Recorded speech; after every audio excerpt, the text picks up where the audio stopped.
We would officially like to welcome everyone to this PhD Up strategic session on strategic publishing. As Tristan said, the session is being recorded today, so we will be sharing the slides and the recording with all people who have signed up. This session is actually for HDRs enrolled here at RMIT. My name is Marita, and I'll be co-presenting this session with Tristan and Carrie on chat. And we're all librarians within the teaching and research team here at the RMIT Library.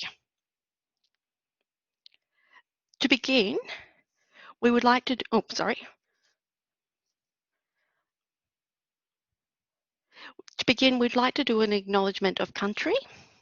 RMIT University acknowledges the people of the Eastern Kulin Nations on whose unceded lands we conduct the work of the university. RMIT University respectfully acknowledges their ancestors and elders past and present. RMIT also acknowledges the traditional custodians and ancestors of the lands and waters across Australia where we conduct our work. So just to begin, you may have already been in PhD Up sessions, but we just want to talk a little bit about session etiquette for the day. So we ask that this, as I mentioned, this session will be recorded, and again, the recording and slides will be shared with all participants and everyone who signed up. A reminder, if you haven't already, just to mute your microphone and turn off your camera. Also, if you have any questions or comments, please use the chat panel from the bottom right corner. And you're also welcome to ask questions throughout the session, and we'll try and answer them during the session. However, hopefully there'll be some time at the end, all being well, for you to ask some questions or provide some comments. So maybe just to begin, if people just want to share maybe what school they're currently enrolled doing their research degree in, that'd be great. Thanks.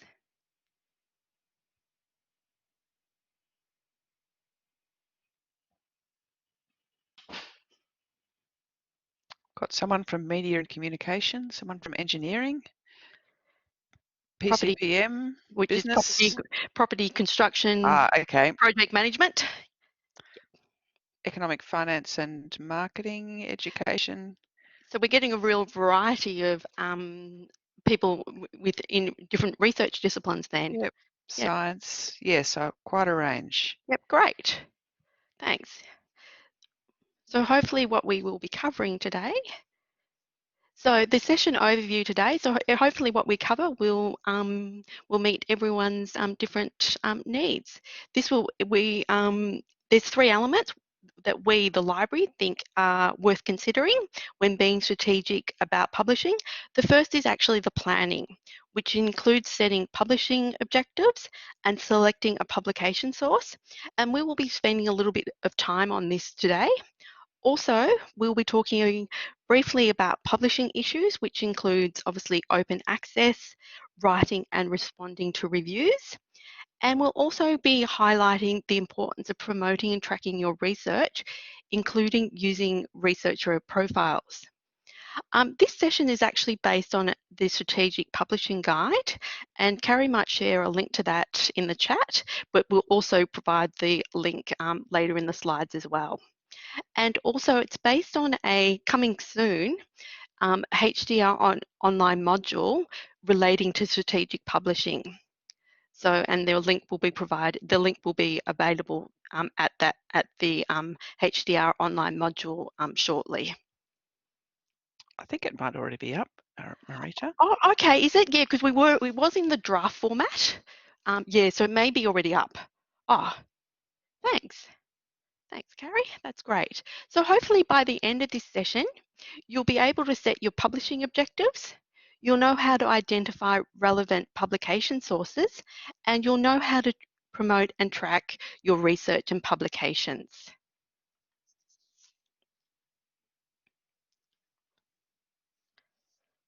Oh, sorry, I'm just having a bit of trouble working. So we think that when thinking about publishing, thanks, Carrie, for putting in the link. When publishing, we think there's three questions you need to consider, and you might want to think about these three questions during this session. The first is, what is your message? the second is who is your audience? And the third is where will your audience read your message? So in a sense, it's the so what or the so why question. Why is your research important? And who should hear or read about it? And where should they hear or read about it? In what medium? So they're just some three questions we think may be key to thinking about when publishing. So we'd just like to do a quick poll again, another poll in chat, to see if anyone is currently writing a publication, or has anyone successfully written a publication and has it been published? And if so, if you have been successful in publishing, what publication type did you use? Was it a conference paper, a journal article, or even a social media post talking about your research? So if you just want to, if anyone's been successful or is thinking about or is writing a publication, if in chat you'd like to let us know, that'd be great. We have someone who's written an article in the Journal of Illustration. Noor is currently writing one. Ruth is currently writing her first article, but she's not quite sure where it's going yet. Huang has published in a conference and an online article. We have people who've presented and submitted. Kelly's written a post for the conversation, but it got turned down. But she's writing an academic paper. Yeah, obviously with the conversation, yeah, they'd be getting a lot of pitches for ideas. So yeah, but I would encourage people and Kelly to continue to, if their research fits the conversation, to continue pitching ideas to them. Yep. We've got quite a range, so everybody has just sent an updated article, and somebody else has presented at a conference, but and then they published it as open access. Yep. Oh, fabulous. Because with the open access, which we're going to talk about shortly, will help with the discoverability of your research. So, in terms of, so then the first question you need to, and in planning, is setting your publishing objectives. And we think you need to think about why you want to publish. And you might have already thought about these reasons, and we've got some here, but maybe not, not some of the reasons we think. There may be other reasons. So the first reason we think is for your academic standing. So if you're thinking about an academic career, you obviously want to show that you are contributing to the knowledge in your research area. You also might want to develop a research profile and make an impact and promote your research. So if it's for academic standing, you really want to build, as a HDR candidate, you really want to build your publication record. So that's where you're probably going to be looking at peer-reviewed publications or conference papers. Another reason you might want to publish is for professional or industry standing, and that may be for employment or promotional purposes. It's also maybe to promote your research, and also you might want to think about ensuring that professionals or practitioners in your field working in an industry will hear about your research, will hear or read about it. For example, an architect working in the field is more likely to read the Architect Australia magazine than an academic journal, or a lawyer may be more likely to read a law bulletin in their area rather than reading an academic journal. So in that case, you may want to focus on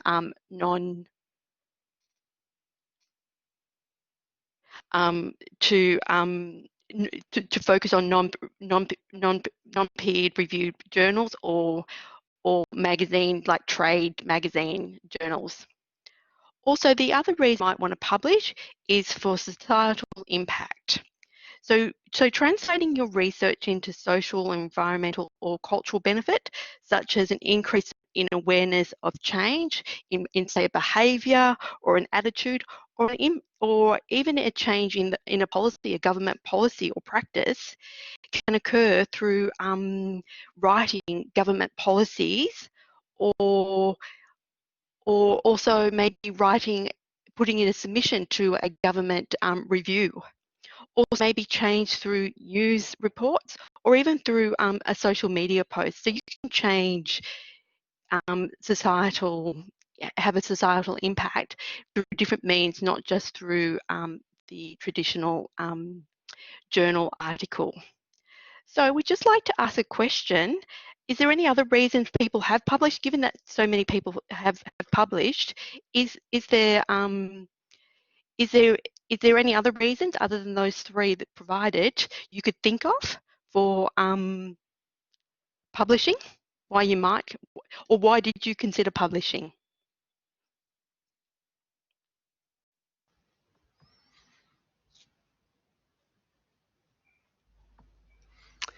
You might have covered everything there, Ah, Marita. Hey. yep, Hey. Oh, connecting with the network. Oh, Ruth's, yeah, have popped in yep, a good yep, point there about, yeah. yep. Yeah, because it's obviously it's important if you know to connect with any professional associations in your research field. So yeah, I agree that that is an important reason to publish, because you make a name for yourself. Oh yeah, and to find collaborators is also another good reason why you might actually publish. Yep. And Carrie's just put a link into the chat because RMIT through the researcher portal has an article on societal impact. So you might want to read a little bit more about societal impact with publishing. So the reason for publishing may also help you decide what sort of paper you will write.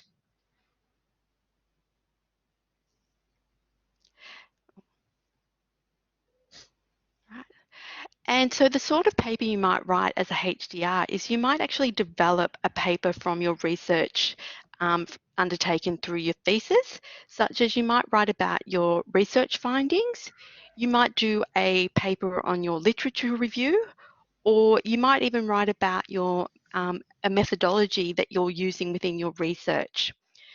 Also, depending on your discipline, you might also, book chapters may be a valued publication source for you. Or, as people have already done, you might use a conference paper as an opportunity to present, network, or receive feedback, and use it as a step towards a journal article. Or you might use the conference paper, again, depending on your discipline, as the final research output. Also, if your research is relevant to current events or would be of interest to a broader audience beyond academia, then you might consider an opinion piece or a news piece.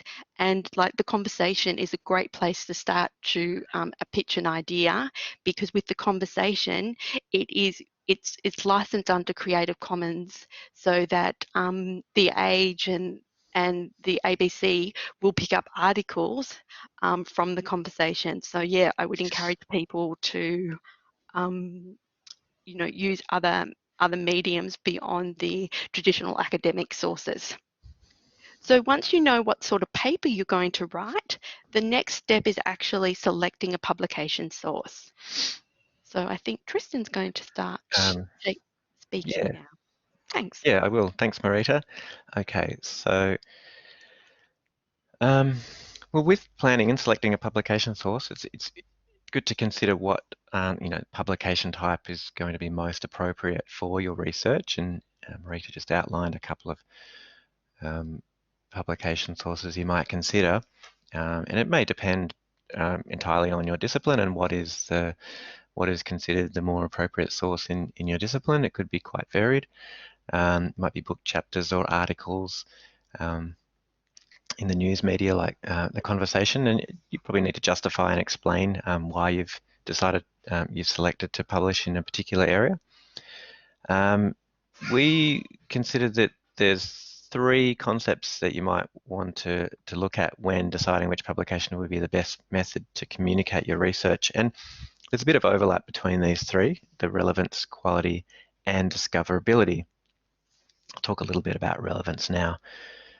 So with relevance, we think well, that's fairly clear, I guess, is that you want to make sure that you've identified sources that are strong in the coverage of your topic area, that are a relevant publication for your discipline.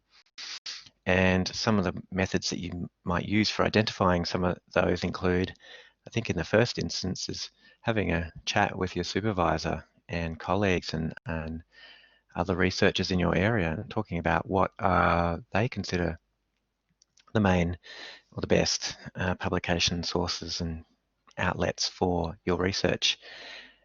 You probably would be aware of some as well by just looking at the publications that you're reading as part of your research and that you're citing and referencing in your work. And so that's a good way of fairly quickly identifying some of the relevant resources. The third point that we have there is journal lists. So you're probably quite aware of a range of different lists of journals that you can find. And we've got a link to a lot of those journal lists on our strategic publishing subject guide, which we will be providing at the end of this session. And Carrie might be able to pop it into the chat at some point as well. But you've probably heard of things like Scopus sources or Web of Science, and they may have journal lists that are broken down into different subject areas. We've got an acronym there that says SJR, and that means SCImago Journal Rankings. So that will also rank journals within subject areas, and it might be ranked. You've probably heard of Q1 and Q2, Q3, top quartile journals and things like that. So it's through these lists that you can identify some of those top quartile journals.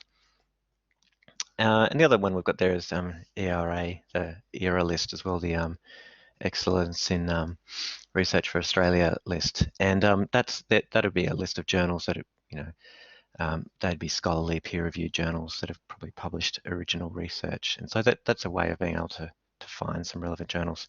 And the fourth method we have there is searching academic databases. Go to the databases that you use to do your research, do a research search on your topic, and see what journals come up as the ones that are publishing most in that area. And we've got a little question there again. If anyone's, what other kind of methods do people use to find relevant publications to publish with? If you've got some other methods that you use, please pop them into the chat box now.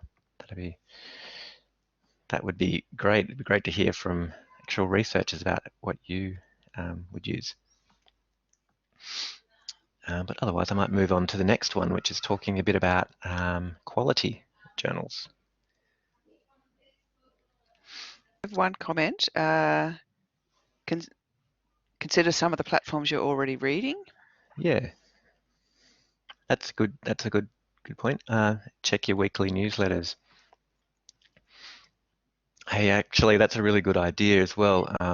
Is that often, particularly in your research area, there might be industry or research bodies that you could become a member of, and they might have these weekly newsletters, email lists, research societies and they probably send out calls for papers or book chapters or conference calls and things like that, and that's a way of being able to identify some places to publish with as well.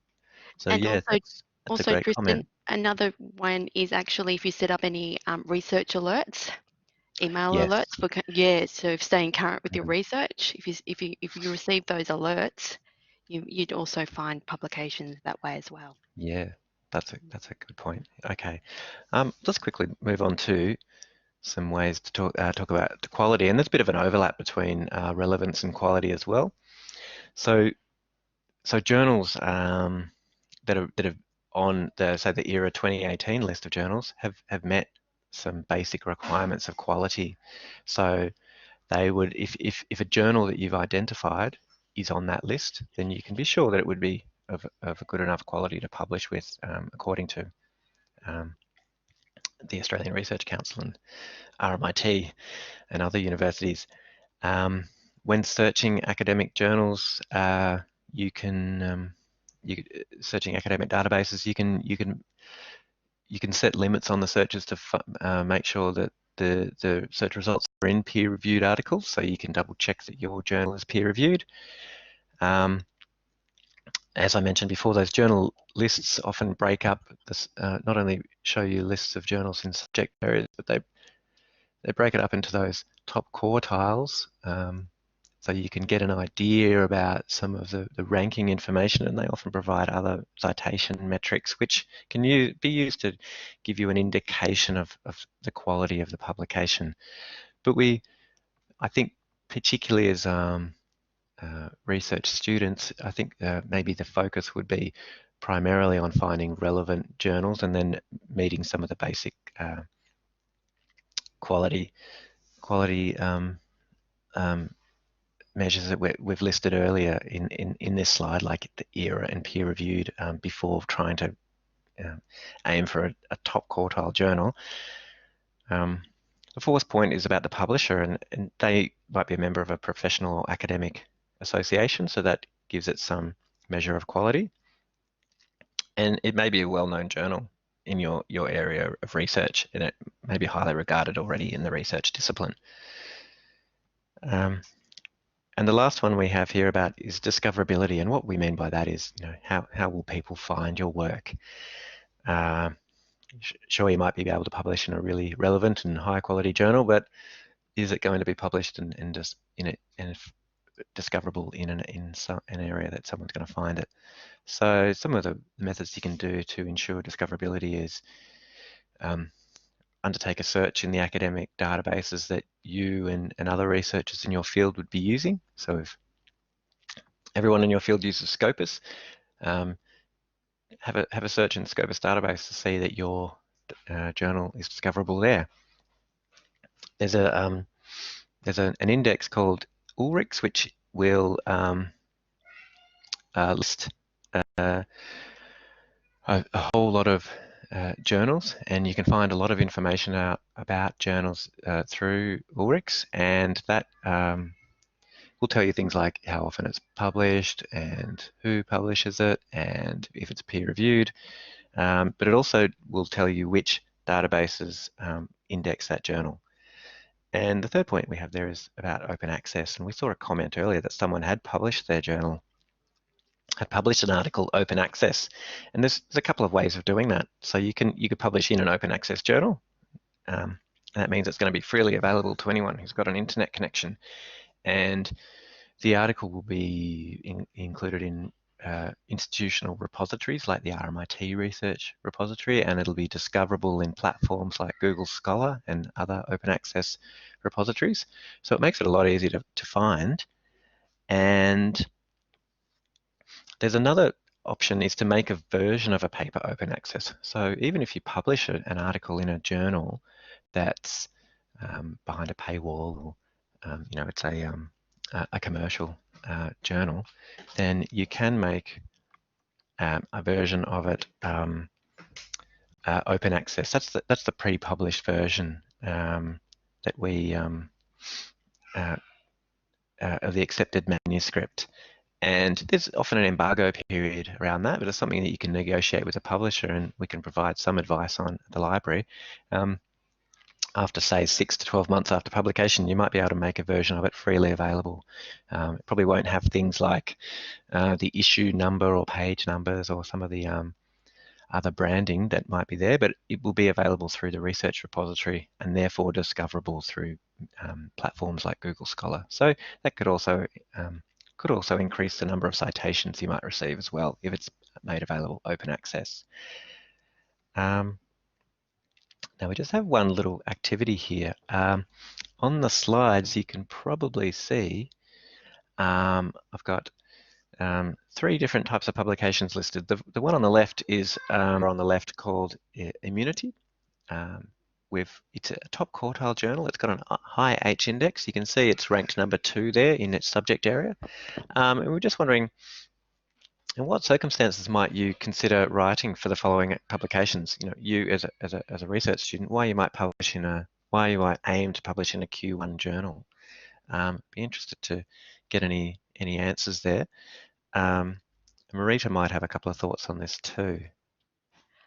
Yeah, like I think first, if I'd probably go, if thinking back to when I was a HDR candidate research student, and when I worked as a research assistant, when I was working with senior academics or my first supervisor, yeah, we would target the Q1 journal because they have obviously senior academics have KPIs, have key KPIs that they need to meet, and so there is a lot of competition with the Q1 journal. Also, if your research has an international focus, or if it's maybe groundbreaking, like if you've found something like that is groundbreaking in your field, then even if you're a sole author, definitely think about a Q1 journal.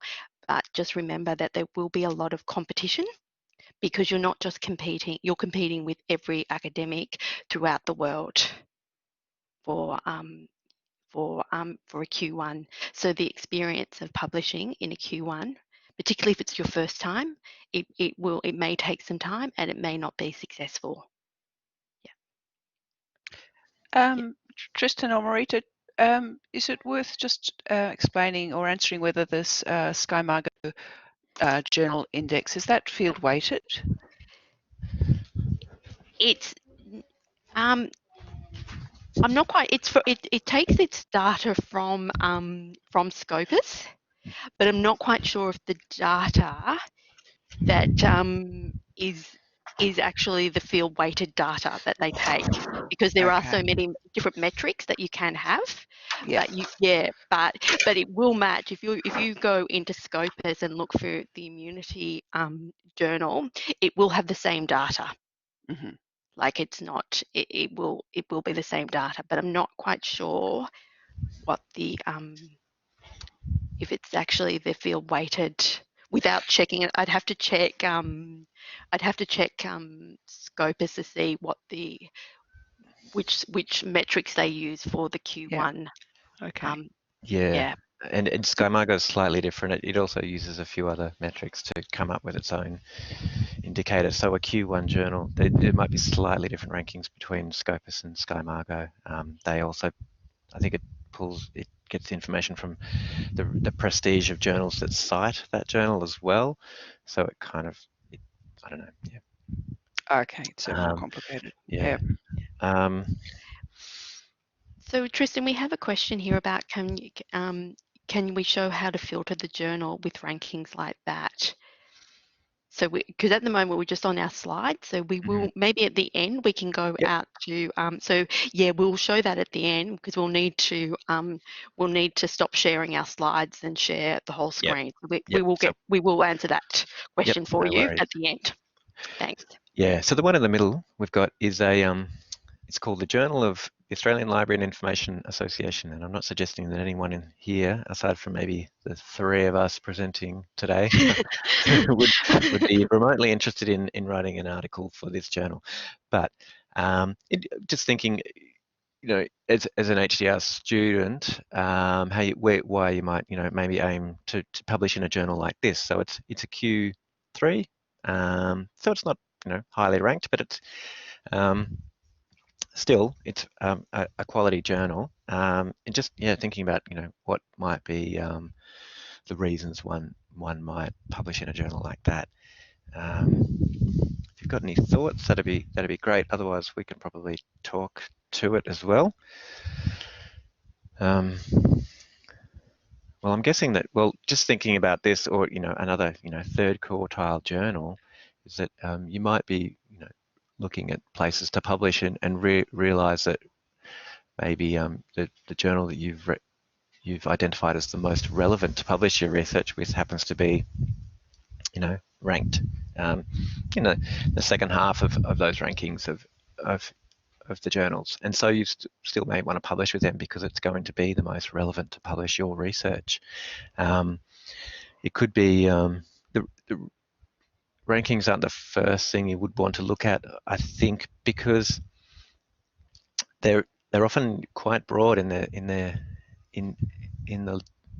the subject areas that each journal represents. So for example, in education, I think Scopus has about 1,000 journals listed there. I think actually 1,300. Tristan. 1,300. Yeah. So yeah, so it's an extraordinary number of journals, and you might be publishing in a more specialised area that in a very specific area that might mean that it's not as competitive to publish in that journal, but that doesn't mean that it's not a quality journal, and it certainly might be relevant for your research. So probably go for relevance as the first thing to tick off before aiming for that Q1 or Q2 journal to publish with.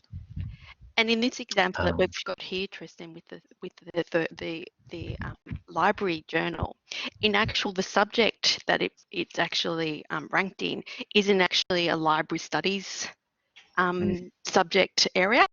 It's actually ranked with information management, information science journals. So maybe potentially, if you were able to find a ranking that showed just library related journals, it could actually be much higher. Mm-hmm. Yep. And you can see from the title it's got an Australian focus, so maybe that's the focus of your research. Then you might want to be thinking of the geography. Yep. And also, as a student, I guess it's probably going to be a better experience potentially to publish with a journal that's not going to be as competitive. And if as a single or the lead author, it might be you might have a better experience when submitting your article. Yeah, because you may have the opportunity for it to actually go out for review, particularly if you're the sole author. Yeah. Also, a Q3 may be good if you're doing multi-discipline or cross-discipline research, so it doesn't fall clearly in one research area, that it may fall across two areas. So that's also maybe another reason why you might choose a third quartile journal as well. Yeah. The other example that we've given there, the conversation or a blog or trade publication, which is something that we've mentioned earlier as well, and I think some people may have written for who are here today, and these can be an effective method for communicating about your research to a more general audience, as mentioned, and perhaps pieces for the conversation may reference or cite some work that may have been published in a scholarly journal, so that you may be able, from one piece of research, publish in two different areas to two different audiences. And so this goes to kind of considering your audience as well as the relevance of the publication. And depending on the blog or the trade publication, they may be quite well regarded in your subject area. And someone's asked, what about the monthly? Well, yeah, I don't know. I think that's quite a well regarded and I think I would imagine a fairly competitive magazine to be able to have a piece accepted for. So and it with a wide readership as well. So I think that would be an acceptable form for when considering that more general non-academic audience. Though I'm sure some academics do read it. Yeah. Yeah, and also if your research is relevant to the audience and the type of the type of articles that the monthly is publishing, if they do accept, I'm not quite sure if the monthly does accept article pictures. Yeah, but if they do, absolutely. If you think it's relevant to your research area and your audience. Yep. Yep.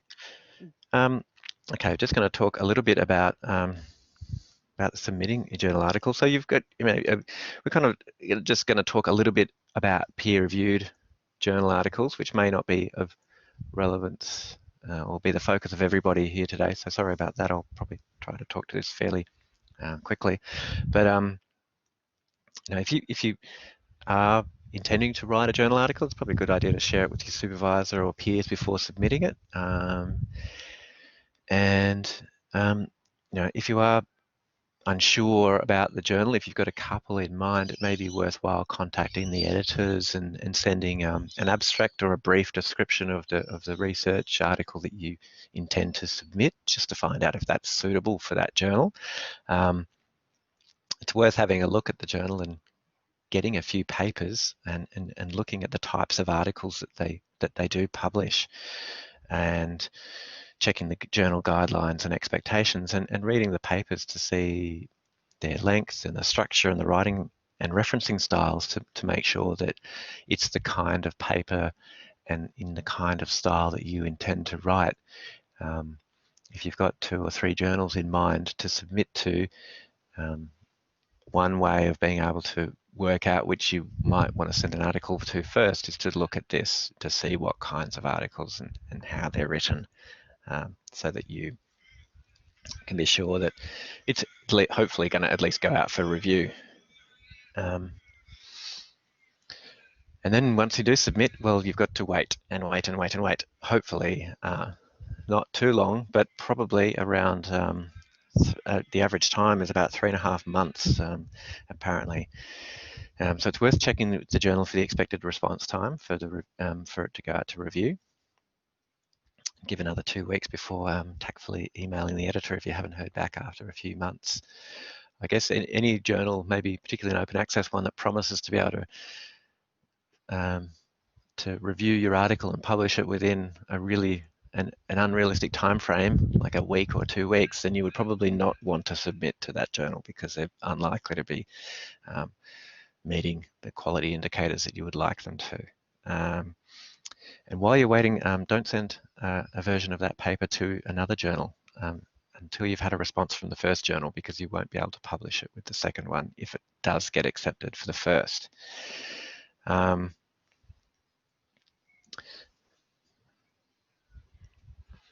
then when you hear back, well, these are 4 likely answers that you'll get: that yes, they'll publish it, but with no changes needed, which is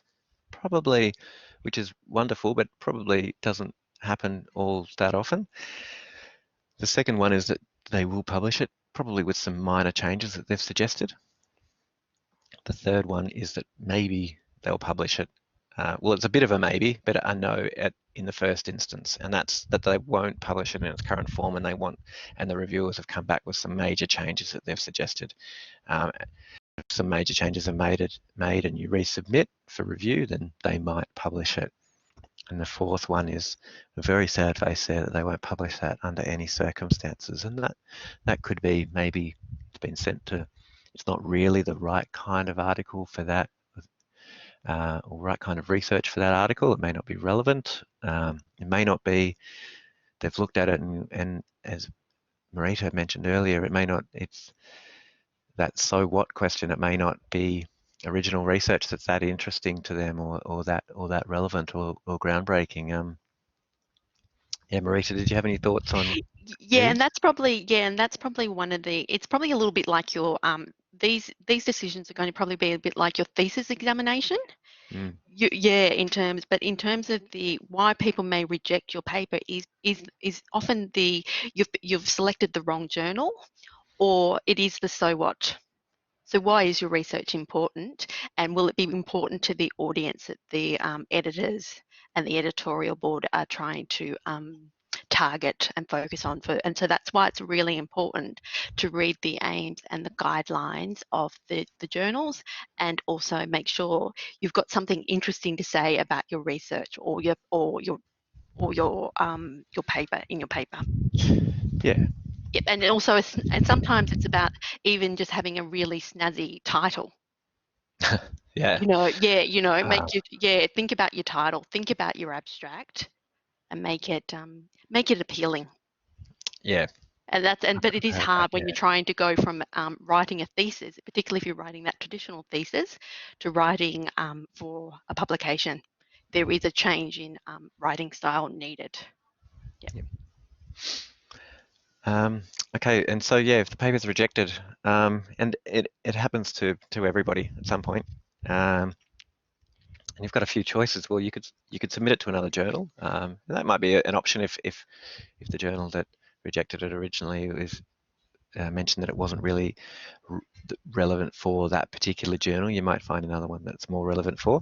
You could revise and submit it to the same or a different journal. You could appeal the decision, and yeah, I don't know much about that. Marita, do you know much about the appeal process, or whether, when, Yeah, what circumstances you might do that? I know about I know a little bit about what circumstances. I'm aware of a situation where the paper went out for review. It was submitted, went out for review, and it went to two reviewers, and they were quite contrasting reviews.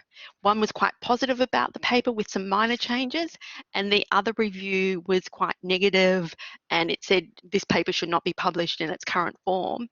And then they provided a lot of additional reading for the authors to read, and based on that, it was quite clear who the reviewer was.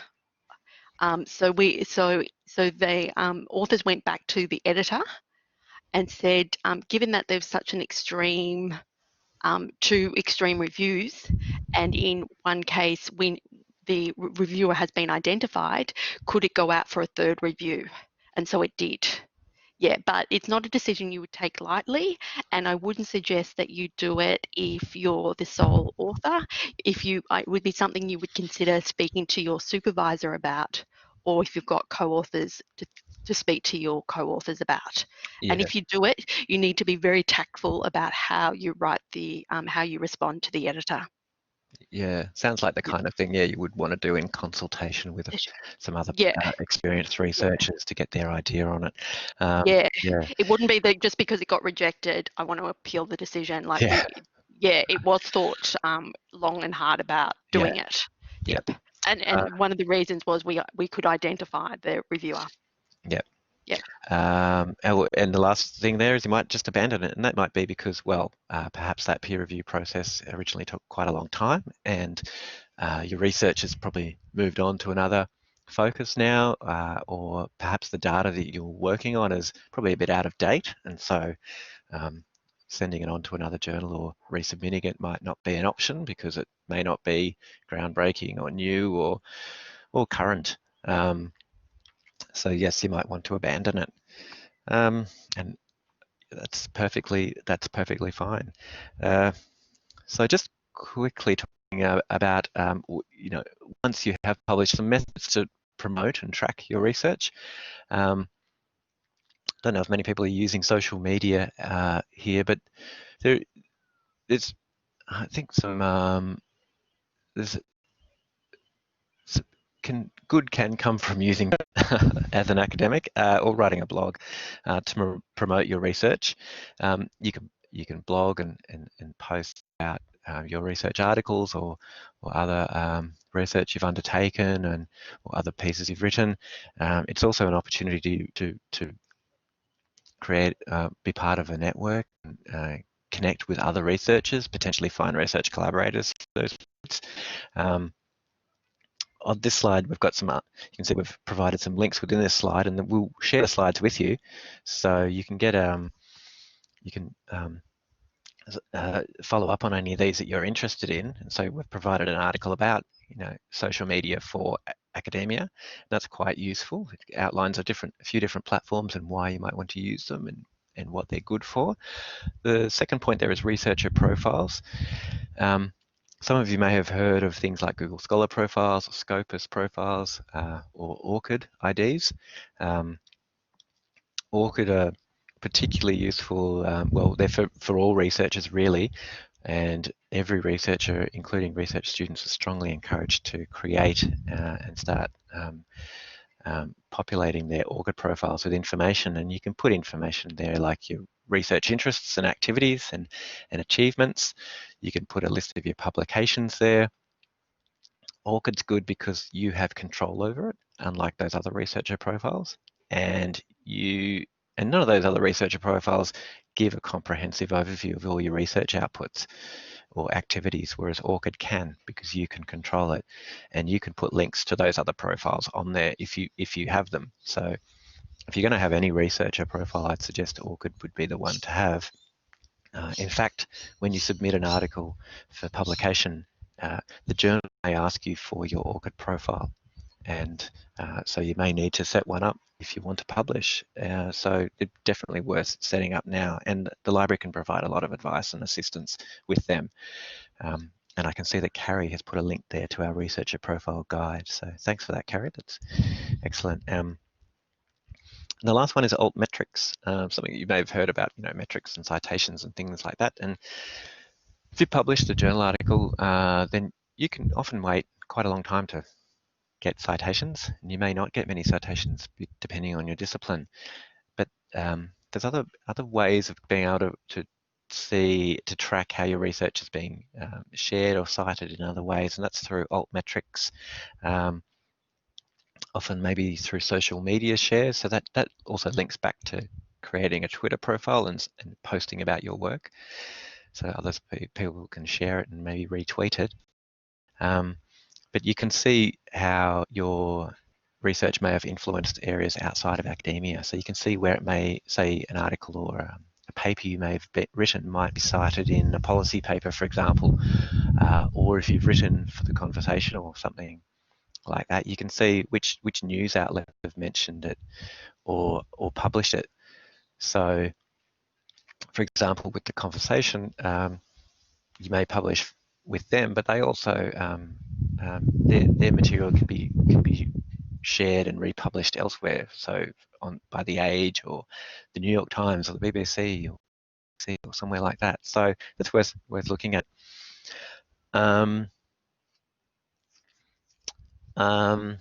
Yes, Google Scholar Profile question just came in there from Laura.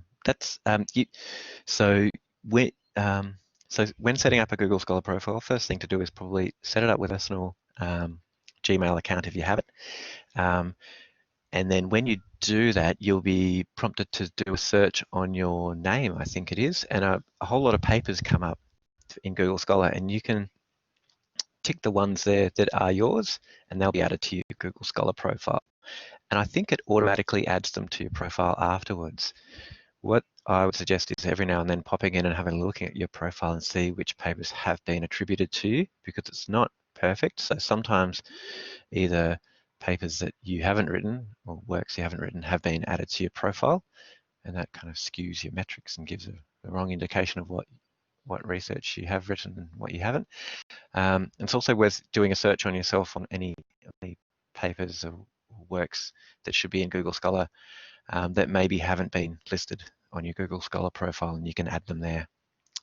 Cool. But yeah, if you've got any questions about researcher profiles like that, we'll provide a link to our research consultation form afterwards. So if the guides are helpful, but you still got other questions, you're more than welcome to contact us, and we can catch up via email or via Teams or Skype or like that at the moment. So yeah, we can provide a bit of assistance with that. And with alt metrics too, the guide's really good. Carrie actually created that guide with a colleague. So if there's any alt metric questions here, then you can a good opportunity to ask them, because Carrie can probably help out with that.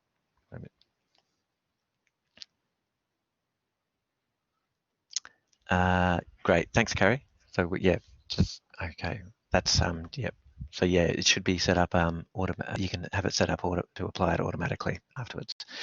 Okay, so yeah, we go further help. I think we've spoken a bit about these, and that first link at the top there that we'll provide for you is contacting the library. So that's contacting us for help about strategic publishing and identifying publications. But we can also provide support around literature searching, EndNote, or other citation managers like Zotero or Mendeley, writing and presenting. So we have academic skills advisors who can provide some advice around research writing as well. So not just the process of finding and identifying excellent journals, but also maybe having help giving some advice around writing. And publishing and including in open access research data and managing your research data, and the researcher period, and of course researcher profiles. And we're getting into a little bit of advice, or a little bit around citation metrics as well.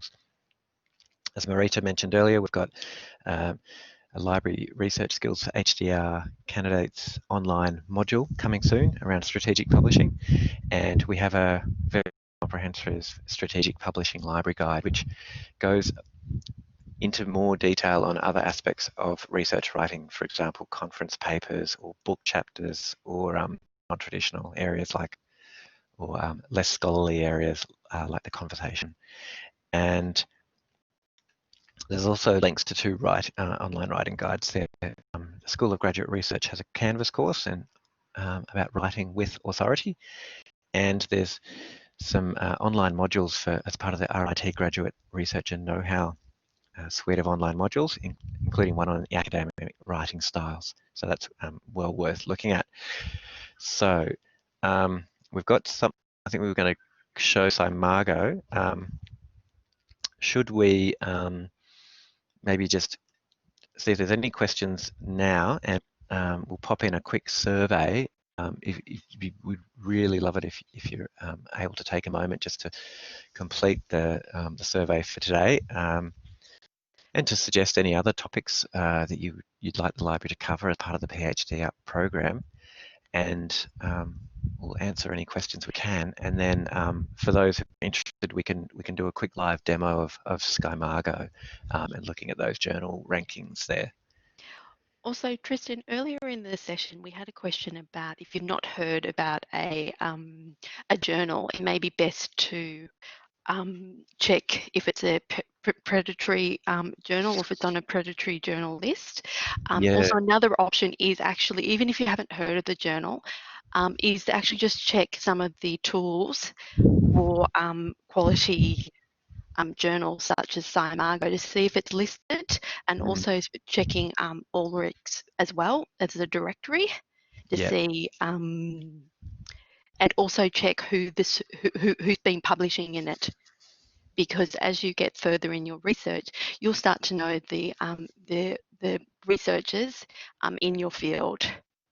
So see who's researching it, and also see if there's any citation details, if anyone else is citing the paper as well. Yeah. Yep, and where they're being cited. Yeah. Yep. And I guess read the journal as well. Read some of the articles and see what the quality of the research that's being published there as well. And also check the editorial board and see who's on the editorial board. Kelly, you've got a question about book chapters. Are they less important than journal articles? It really depends on your discipline, because in humanities, book chapters, or say design, book chapters are very well received. However, they are harder to get metrics on, because not all databases index book chapters, such as Scopus is slowly increasing the number of books and book chapters that they are increasing the number that they're actually including. So no, it all depends on your discipline. Yeah. Yeah, and do you have any... I don't know if Google Scholar gets some citations for it, but the Google Scholar, the citations in Google Scholar are tend to be less less highly regarded as say those that might be collected in Web of Science or Scopus or Dimensions, which is a kind of a newer platform. But yeah, books, depending on your discipline, are certainly very regard. Yeah. And again, I would talk to your supervisor and senior colleagues about about whether or not, if you see a call for papers, about whether or not you should aim for that that book or book chapter, because they'll also have an opinion about it. Okay. Shall I share my screen? Yeah. Okay. So I'll just stop sharing my. I'll stop sharing the slides. Yep. Okay. Can Sorry, everybody, can you, yeah, sorry, Carrie. just to interrupt, we've got a question for Noor. For some reason, it's gone into a different chat window. Okay. Oh, okay. Sorry. I'll just copy it and pop it into the. Yep. Mm. We I don't know if that apologise. was. I don't know how that happened. But it's about IP. Okay. Yep. What is the university's IP policy Okay. Yep. for HDR, and is IP done before or after publishing? What do HDR So need to know about their data during PhD and IP? yeah. So in terms of IP, as a research student, you will own your intellectual property. So so we do have, and Carrie, I don't know if you've got the link there. We do have a guide for managing research data. I will find that. Yeah, so we do have a link, and we will include that in our follow-up email for research data. And in terms of when you submit to a journal or for a book chapter, you will agree to an IP policy, and you may give the copyright for the publication to the publisher. Yep. Yep. Yep. So yeah, but your data you will own the copyright, and you can but you've also got to keep in consideration in terms of if you've had to receive ethics, what your ethics application has actually provided, and you will do ethics applications before you collect any of your data. Mm-hmm. So hopefully that answers the question, Carrie. But we can follow up on some more IP. Again, if you have IP questions, please send a request through our consultation form. And we have another question from Joe about when to consider or plan for publishing. I would say as soon as possible. Would you Well, agree? again, it's a personal decision, and it's probably a little bit about how to about your research, because some people, obviously, as a HDR candidate, you just want to focus on writing your thesis, right? But again, it's a discussion to have with your supervisor, because there may be something as you're planning or doing your literature review that you might think, oh, this could become a paper. Or you might, in once you start collecting your data and analysing your data, you might find that, oh, actually, I found something really new, and I wasn't expecting to find that. I want to write about it. So it's just, I think it's really balancing writing, not forgetting about writing your thesis. Yeah, so it is a balancing act. Yeah. Mm-hmm. Yeah. Great. So can you see my screen at the moment? Yes, I can, Tristan. Yeah. Okay. This is just one of those rankings tools that we've mentioned, and we've got a link to this from our that subject guide, and I think you can just Google this one, and it's freely available. I don't know for how long though, but I've just looked at journal rankings and limited to, in the first instance, social sciences, and then education. And you can also filter by countries and types as well. So if you wanted to find, say, journals, or if you want to tick the box over here on the left to say only open access journals, you could do that. But it's ranked 1,400 journals. So you can see where the rankings can be a bit tricky, probably a bit difficult to find a relevant journal by using this one first. You might want to probably speak with a supervisor or do some searches in academic databases to find what you think might be relevant journals, and then take that title back here to see, to get a measure of quality. Though that won't give you the whole picture necessarily, because in a field like education, we've got 1,400 journals with, ranked some. The internet and higher education is ranked number 2, probably because it's been cited a lot. But if your research is on something a little bit more specialised, it may not be cited quite as much, and it might appear as you might be ranked as a Q2 or Q3 journal. So, and you can see the broad range of titles here, and the broad focus of each of them. So it can be a bit tricky. So in I this heard it. case, with the number of journals that you got, you may want to download the data, because there is an option up the top to download the data if you want to just. So you can download the data. So if you want to see all the journals in the subject area. Yep. And also, Ruth, yes, your question about the ranking, it's done on citation data, not Yeah, on views or purchasing. no. And it's done on, so this one is done on the citations, and it also looks at which journals cite this journal. So for example, if you're citing, it's a scientific journal and it's been cited a lot by a really highly regarded journal like Nature, then that might push its ranking up higher. So it might not, so some might have an SJR number here that might be quite high and might actually not have quite as many citations as some of the others. So they've tried to add some different prestige measures to these journals just beyond just the number of citations. Now just say look at number 7 here, Journal of Engineering Education. If that's your field of research, then you might want to have a look at it. You can click on the link to get some more information a bit about it, including the publisher. There's a link to the homepage and a link to how to publish and contact information. So that's where you can find out a little bit more about the journal as well. And then further down, you get lots of graphs and metrics and lots of data about how many citations per document you might get, and the percentage of documents that include citations and that get citations against those that don't, and a whole lot of other excellent information that could be useful for you to maybe make a decision between 2 or 3 different journals. Also, Yeah. Tristan, there's a question about is there a way to filter by a specific keyword that you can enter manually?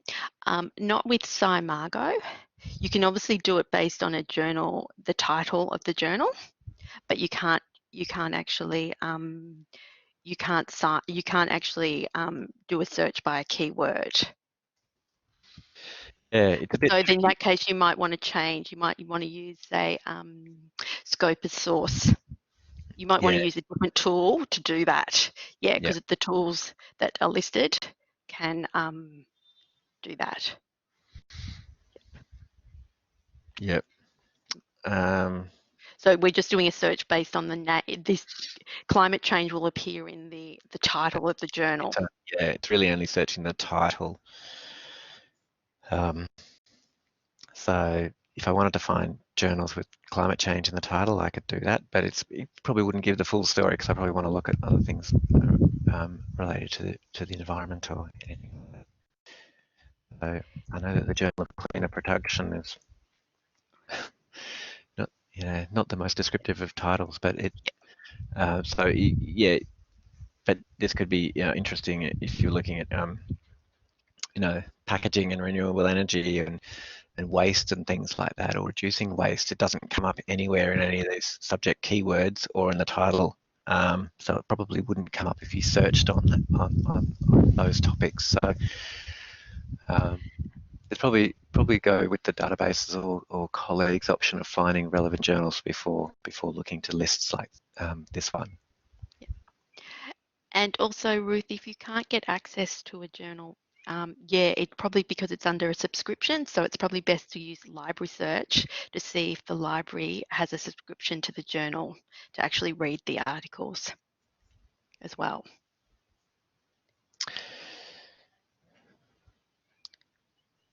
Cool. So do we have any final questions? Because it's nearly 11:45. So yeah, so we probably should finish up.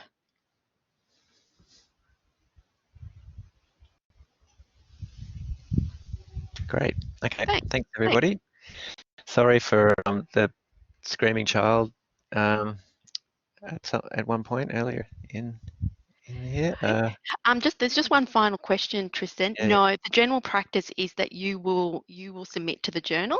If a journal invites you, you should be wary because that's generally not.